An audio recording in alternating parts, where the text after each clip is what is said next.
Hello and welcome to coverage of Grand Prix Albuquerque. I'm Marshall Sutcliffe in the booth with Hall of Famer Randy Buehler, and we are underway. Owen Turtenwald versus Seth Manfield. Owen's a one-time Grand Prix champion, 13-time top 8er. Seth's actually won 2 Grand Prix. There you go. How many has he won in the last week, though? Yeah, I think Owen has him on that one. I mean, what have you done for me lately? That's right. Now, we're underway. Owen Turtenwald's on the mono black deck, and he has a Mutavault and a Swamp to kick things off, but a Boros Elite for Seth Manfield on turn 1 indicates to us that he's on mono white, the old white Weenie deck here. Definitely a contrast in styles here. Yeah, so Seth Manfield going to be looking to get off to the quickest start possible so that he can make Gray Merchant a lot worse. He just wants to hit as hard as he can, as fast as he can. I mean, Owen's strategy is to trade card for card. He's got a bunch of removal spells. He doesn't really have the sweepers that like an Esper control deck would have. You know, he can't really kill a whole bunch of creatures at the same time. So if he's spending 2 or 3 mana on each of his removal spells, Seth is getting these creatures out there for just 1 mana. I mean, Seth, it's not a great matchup for black. Okay, so Owen Turtenwald, he Doombladed I can't quite see. Anyway, he removed a Daring Skyjack on end step, passed the turn back, left his Mutavault up. That meant, all right, and we have an Upkeep Hero's Downfall. Oh, and Brave the Elements. Protection from black for all of his white creatures means that Owen's going to take a beating here, as there's a Dryad Militant and a Soldier of the Pantheon. Plus, we're going to get a trigger on Boros Elite, so it's going to be 7 damage here, hitting Owen and dropping him down to 13. Now, Owen's got a few cards in the main deck here that you probably don't want to have against an aggressive deck. Yeah, like I said, this is not a great matchup for Owen. He definitely, I mean, the best he can do is try to trade card for card, but the White Weenie deck has been doing particularly well because Brave the Elements lets it sort of stave off a removal spell. Another Daring Skyjack here for Seth Manfield, so he has an overwhelming board presence. Let's see if Owen can find a way to slow it down. I see he has an Underworld Connections in his hand, but that's just got to feel miserable here. It's way too slow. I think I saw a Desecration Demon, which would just I did get as tapped. well. Yeah, it would just get tapped. He also doesn't have another land, I believe. So Owen Turtenwald finding himself in an awful position with a couple of Gray Merchant of Asphodels in his hand as well, which he's way far off from being able to cast. And I mean, is this turn? He's actually just done here. He's just going to scoop him up because his turn was going to be Underworld Connections go. No, I think his turn was blocked with Mutavault. I mean, either way, he's dead and falling behind further. So Seth Manfield off to a quick Game 1 win over Owen Turtenwald here. You know what? I said that there's no way for Owen to sweep the board. Yeah. I didn't look at his sideboard. Uh-oh. What are we dealing with here? Shrivel. Oh, wow. Shrivel. Wow. This is the matchup where you want to have Shrivel. He's also got 3 Pharika's Cure, which is great. I mean, gain 2 life and kill something. He's also got 3 Lifebane Zombies, which I suspect will come in. I mean, it seems like they're basically a 2-for-1, right? It's 3 mana, but he's going to hit something almost every single time. Right. You're going to get it. You're probably going to get a 2-for-1. That's probably worth spending 3 mana on. Yeah. So that's what I think. And he's got another Doomblade in the sideboard. Pharika's Cure particularly good against this deck as well, just because it hits everything for the most part, and also it makes cards like Boros Elite worse, right? Like if you can keep Boros Elite as a 1/1 and just ignore it otherwise, you can just ignore it otherwise. It's only when it starts becoming a 3/3 that it's a real issue. So Seth has Glare of Heresy doesn't do anything, Pacifism doesn't do anything. He's got a Pithing Needle, he's got a Sphere. 2 Gods Willing are almost certainly going to come in, and he's got 4 Fiendslayer Paladins. Yeah, Fiendslayer Paladin is basically amazing here, right? I mean, it just dodges all the removal from his opponent. You're trying to get it with Devour Flesh. Ah, okay. That's the plan. If you kill everything else, then you get it with Devour Flesh. Now, what about the Underworld Connections? You know, you and I were just talking, Randy, about what an important card it is. Does that come out in this matchup? Like, can he afford to pull those? I think maybe you shave 1 or 2. Okay. Is what I would do. Like, you can't afford to have a handful of just multiple Underworld Connections. Yeah. And you can't really afford to run multiples. But like the deck's path to victory is it's a card advantage deck. Right. It's kind of if you're trading card for card, Farika's Cure, the whole plan with Farika's Cure is to stay alive long enough to deploy your real strategy of this sort of incremental card advantage avalanche. Now, what about Thoughtseize? Is that going to hit? Like, is trying to Thoughtseize away a Brave the Elements worth it, or do you just that Thoughtseize is gone? Okay, you don't want to pay is life. Like, it doesn't affect the board, and you're paying life. That goes to the sideboard. And also, a lot of Seth's creatures are kind of the same thing, right? They're like 1 or 2 mana for roughly 3 power, and you're not really getting ahead by picking apart anything specific. What about Pack Rat? That is a good question. Is any creature on turn 2 good enough? I mean, it does trade for quite a few of the things that Seth does, and if it can get out of hand later in the game. Right. I mean, if you can get an army of Pack Rats, that seems like it's pretty good. I'm not sure. I mean, I guess you could trade for a 1 toughness guy. Pack Rat seems, he's at least serviceable. Okay.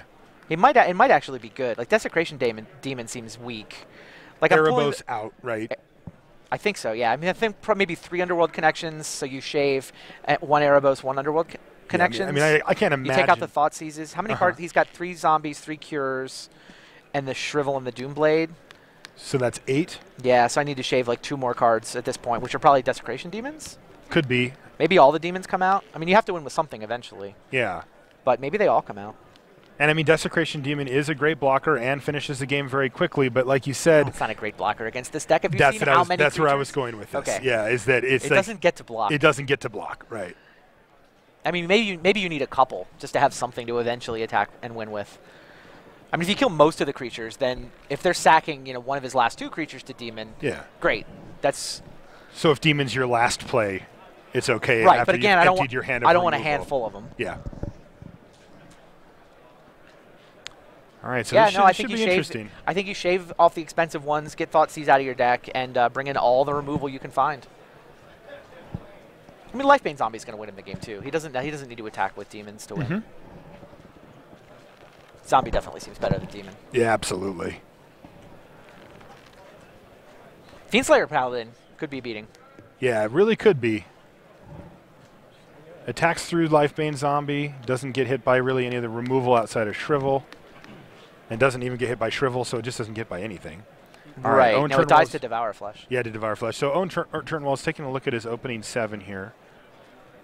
Eventually, Pack Rat can block it, right? Yeah, that's true. And he's going to lead off with a Temple of Deceit. He's not playing any blue cards outside of like Night Veil Spectre, but that's really a black card in the deck. He's just playing this for Scry. Yeah, I know. All of his lands come into play tapped, and he doesn't have many turn 1 plays. It's just like, I'll put 4 Scry lands in my deck. Yeah. I'm willing to have 4 of my lands come into play tapped in order to have Scry lands in my deck. All right, so Dryad Militant gets hit by a 2-mana removal spell. Probably Farika's Cure. Could be. We'll see if life totals change. Yeah, we'll see if life totals change. It's the glare's a little harsh on that one. And let's see what kind of 2-drops or maybe even a couple of 1s Seth Manfield comes up with. Boros Elite and Judge's Familiar. Judge's Familiar, so not too bad for him. You can use Judge's Familiar to potentially protect some of his creatures. Ooh, that's a nice little blocker there. That guy will block. Yeah, 2/3 flying. So let's see if Seth can come up with a way. It was Farika's Cure. To get through. It was? Okay, so Owen Turtenwald up to 22. And Seth has Banisher Priest. Yeah, it's going to take down the Spectre, and it's going to put a nice board presence for him. Owen only takes 2 this turn, but it sets up next turn quite nicely. Yeah, Owen instant speed removal could be good. Yeah, there we go. Oh, he's not going to risk Brave the Elements. That's right. Like, he could have said go and tried to blow up Banisher Priest in the middle of combat so that Night Veil Spectre would then be available as a surprise blocker. Yeah, but he was not willing to get to get Brave the Elements, right? To run his Hero's Downfall under Brave the Elements. Additionally, he would really only be able to block the Judge's Familiar in that scenario anyway. Two for I mean, look, I'll 2 for take 1. it, you know, but he's not taking If it wasn't out for Brave Boros the Elements, Elite. that's how he would have played it. That's wow, right. so Seth brought in the pacifisms. Yep, pacifism comes in to really just completely nullify Night Veil Spectre and follows up with a Dryad Militant. All right, so Owen is going to have 5 mana this turn, and I see that he has a Grey Merchant in his hand. He also has a Pack Rat, though, so he can do the old Pack Rat keep activation up. Yeah. It looks like he's trying to decide which beats the pacifism plan heads up, that's for sure. Yes. So it looks like he's trying to decide which route he wants to take. He's at 18, a pretty comfortable life total here. And he's going to get even more comfortable as he's going to gain 5 life here and drain Seth Manfield down to 15. And 2/4 blocker. Certainly relevant. Threatening to eat that Dryad Militant. Or the elite. I mean, if everybody comes over, it's bigger, right?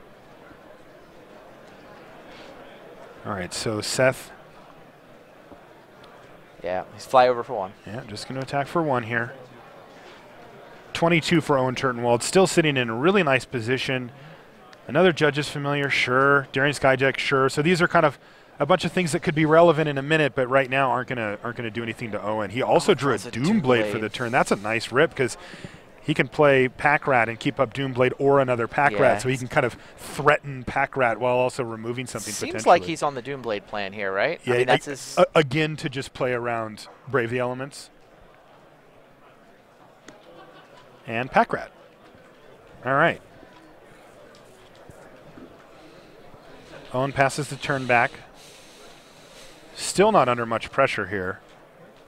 Shields up for Owen. Yeah, it seems like he's willing to take 2 in the air, but he didn't want this other guy going to the air with the 2 Judges Familiars. Boros Elite is going to get blocked by Gray Merchant. They're just going to bounce. And Owen drops down to 20 life. Soldier of the Pantheon is a follow-up play for Seth Manfield, but it really does feel like we've entered the mid-late stage of the game, and Owen's still at a perfectly healthy 20. Seth to draw lands. Seth is drawing all spells all the time. Yeah. I mean, he's got 21 lands in his deck. I think, Owen needs Seth to draw a couple of blanks so he can finish taking control of this game. Yeah. I mean, the Pack Rat plan will win him the game eventually, but if he's taking too many in the air, I guess he's got 10 turns for now. Yeah. Soldier's not super relevant here. It's not like Owen has a bunch of multicolor spells to gain life. But Seth knows that the clock is ticking on him, and he's got to just turn this guy sideways. Exactly. So he's going to do exactly that. And this is going to set up Owen for a really nice blocking scenario. He sandbagged 1 land in his hand so that he can do a Pack Rat if he wants, but he's just going to block Soldier of Pantheon. Yeah, the Pack Rat doesn't block anything profitably. That's his problem. That is the problem. Like if he could make 2 Pack Rat tokens, then he'd have some 3/3s. That'd be great, but... Oh, and there's a Mutavault, okay. All right, Mutavault for Seth Manfield. So even though that happened to be a land draw, it's a lot like a creature. Yeah. And Pack Rat gets copied, ditching the swamp. He still has a Doomblade in his hand, and he draws a Gray Merchant. Oh, that's a Shrivel, not a Doomblade. Oh, my goodness. He's got the mana to pay for both Judges' Familiar activations, too. And that is going... Which Seth will make him do because it turns off Pack Rat for a turn. That's right, and otherwise it's going to completely wipe his board. Shrivel. So if I would have noticed that was a Shrivel, that makes a ton of sense as well, because he was just waiting for the Pack Rat to get to 2/2 so he could fire off that Shrivel. Crazy. And that is just nasty and a pretty depressing... That might be the best Shrivel I've ever seen. Yeah, it was a pretty devastating I'm not even sure what number 2 would be. That was insane. Yeah. Something from... Rise of the Eldrazi, and he's going to gain 1, 2, 3, 4, 5, 6, 7, 8, 9, 10, and that's going to do it. So Owen Turtenwald really never lost control of that game, and is able to equalize against Seth here. Yeah, Farika's Cure swings this so much. You look at that first game where Owen's removal is Hero's Downfall, right? He's got, I think, how many? He's got 4 2-mana removals. He's got 5 2-mana removals, and then 4 Hero's Downfall. So he's got 9 main deck removal, but bringing in, the 3 Cures, the Shrivel, another Doomblade. Yeah. Definitely. He's ready for this matchup. He is I mean, he knows there are aggro decks out there. The white aggro deck, sometimes it'll splash red. This one does not, in fact, splash red. This is one of the fastest hitting decks out there. But yeah. It's also quite resilient thanks to Brave the Elements, but Owen keenly aware of that card and has played around it at every opportunity. Definitely. Owen's ranked number 16 currently. Jumped up a few spots. In fact, I think 6 spots thanks to his win at Grand Prix Washington, D.C. last weekend in Legacy. Finally broke through and got his first 13 top 8s is a lot of Grand Prix top 8s. It is indeed. He had 7 in one season, which also led him to the Player of the Year title in 2011. So, I mean, even throw that season out, 6 is still a nice career total, right? Not too bad. Yeah, it was great to do. I got to do the interview with him after he won, and I mean, I've never seen him so happy. Yeah? Yeah, he's just thrilled, and as he should have been. Wow, Shrivel. That should tell you how good Golgari Charm is in this format. Yeah. If people are playing Shrivel and blowing their opponents out, how good is Golgari Charm? Yeah, no kidding. Seth going back to his sideboard? Yeah, he is. We didn't see much there. I mean, he brought pacifisms in. Yeah. Like, if your opponent is playing Pack Rats, though, pacifism is terrible. It is. I mean, it did shut down a 2/3 flying blocker, I don't know. Owen definitely had the right mix of stuff. Like, if you take that pack rat out of his draw, we're still playing. Yes, that's true. He didn't have any incremental advantage. Like, he didn't have a win condition other than that one pack rat. And that is the question that you and I had before, is if you either shave down or completely pull out all of the underworld connections, sure, you can one-for-one your opponent all day, but he would have loved an underworld connection in that game. Yeah, like it would have been great that game. Yeah, we don't know for sure. Yeah, what would we you didn't say, see two? one. I would have 2 or 3 in my two-ish? deck. 2 or 3, okay. I mean, I'd probably take out the Erebos and 1 is my first guess, but I mean, I may have gotten the numbers. I mean, I'd have balanced the numbers completely.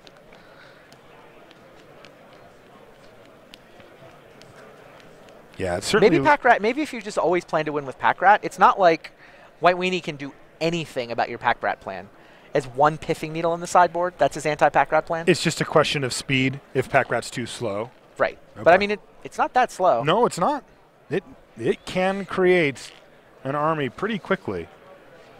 But as we've seen, though, from Seth Manfield, if he can develop his board early, attack through the pack rat a couple of times, he can potentially just ride a Brave the Elements past any pack rat tokens. Right. Yeah, Brave the Elements is his breakthrough card. And, I mean, his flyers are not irrelevant. No, not at all. Especially the Daring Skyjack, which can take to the skies pretty nicely in this deck as well and get in big chunks of damage. Judge is familiar. He's got a Johnny, Caller of the Pride. How many of those does he have? 2. Okay, I've seen everything from 1 to 4 on the deck list that I was looking at before coming here.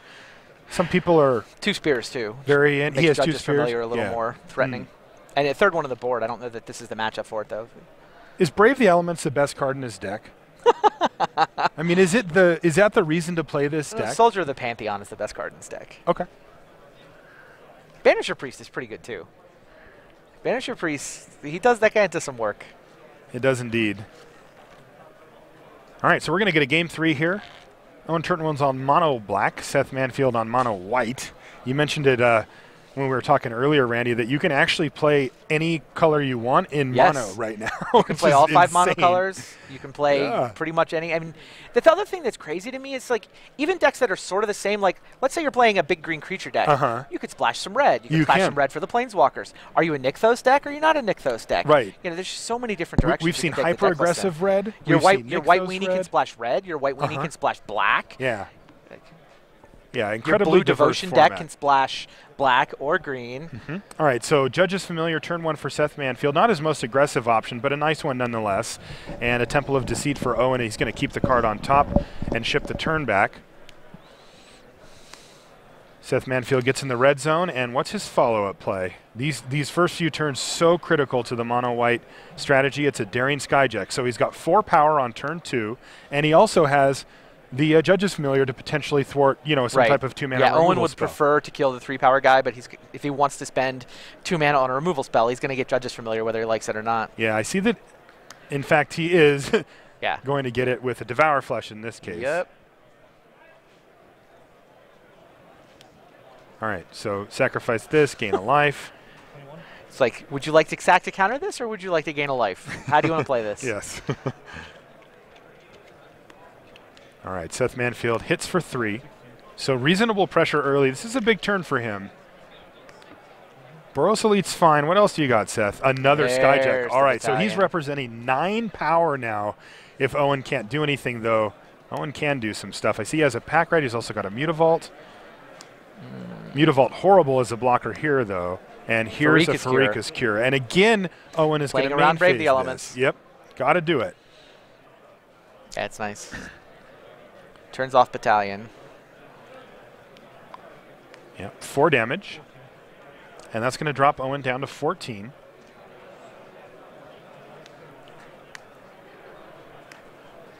And he's just going to play a Banisher Priest naked. No target, just going to run it out there to turn on his Battalion triggers. It's better than doing nothing. It's a lot better than doing nothing. It's like 4 extra damage next turn, right?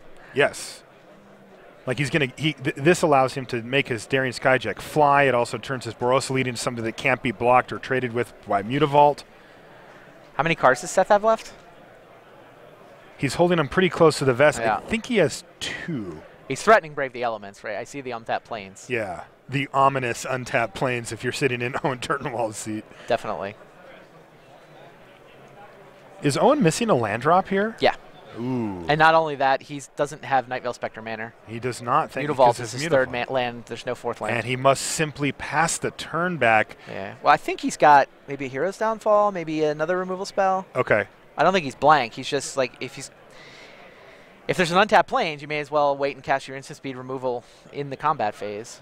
All right, here we go. Activate Black Banisher Priest. Yeah, no, but does he have?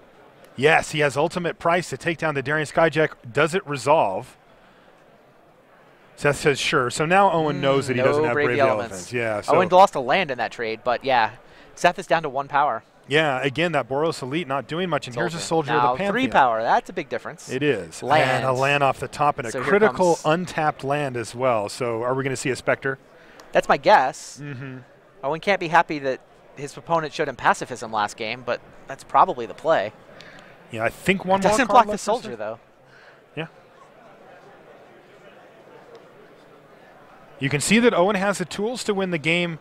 If it goes long, he's got a couple of Gray Merchants. So, or actually, he just has 1 Gray Merchant and a Pack Rat. I think Pack Rat alone is the tools to win the game if it goes long. Yeah, I mean, Pack Rat here does trade with either of these. Soldier, yeah, I mean, he's going to pass the turn back. So I think he's got a Farika's Cure here. Yeah. All right. And that's going to jump Owen back up to 13, and he's a couple of land drops from really stabilizing here.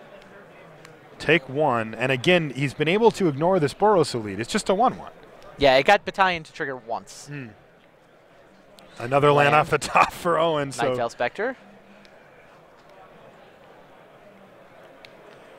Critical draw step for Seth, and no, it's a land. He passes the turn. The White Weenie deck is not happy with draw plains number 5. No, and here it is. Night Veil Spectre attacking already. Get a trigger. Hit a land? No, it's a Daring Skyjack. He did not draw a land for the turn, but he's got another Night Veil Spectre to follow up with. Wow. Boy, this match totally changed at sideboarding. It certainly did. I mean, I think it was partially Seth had a good draw game 1, and Owen had a weak draw for the matchup. But yeah, the sideboarding, Owen just seems like he's totally ready for this matchup. He does seem like that indeed. He just drew a Lifebane Zombie, but he's going to kick things off with an attack with both Spectre, 2 triggers. Give me some cards. That's not... Yeah, so we need to figure out which one goes on which.